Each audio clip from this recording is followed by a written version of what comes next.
de hoy vamos a hacer slime. Tiene que quedar así. Así, miren, chicos. Así tiene que quedar. Así. Ya hicimos con estos dos ingredientes. Y ahorita estamos volviendo a hacer. Miren cómo está quedando. Y hay que batirlo. No, no te lo comas. Hay que batirlo. Así va quedando, miren. Y así va a quedar. Esta es la muestra cómo tiene que quedar. Sí. Y así uno lo va moviendo y moviendo hasta que se haga así. Y se me prendió. Sí.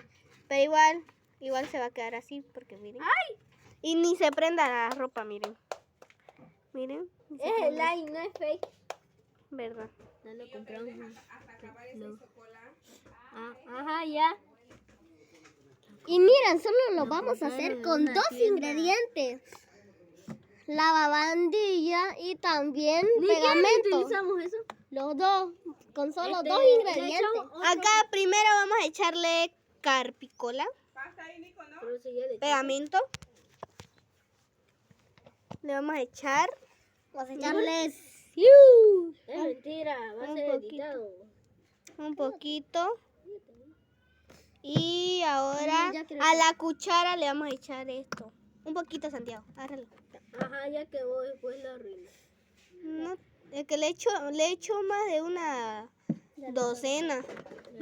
Más de una docena Vamos a le echo. hacerlo. Miren, chicos, ya está quedando. Vos lo vas a echar nomás. Tiene que quedar burbujita. Soy un hate. Mentira. Síganlo, se llama Kiwi Insano. Este es Santiago. Yo me llamo Santi en TikTok. Y se puede. Como ya saben, yo he subido shorts. Y, Los dos y son ya los que saben cuál es mi cara, por si ya saben cuál es mi cara, amigos. Lo vieron en los shorts. Y en TikTok también le dije que iba a mostrar mi cara. Ya estamos haciendo. Ya van a ser tíos.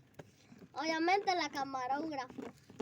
La camarógrafa, aunque no le pago nada. Somos pobres. Sí, no tenemos camarógrafa. Hasta mira la casa, pues. Ya, vamos a volver de nuevo.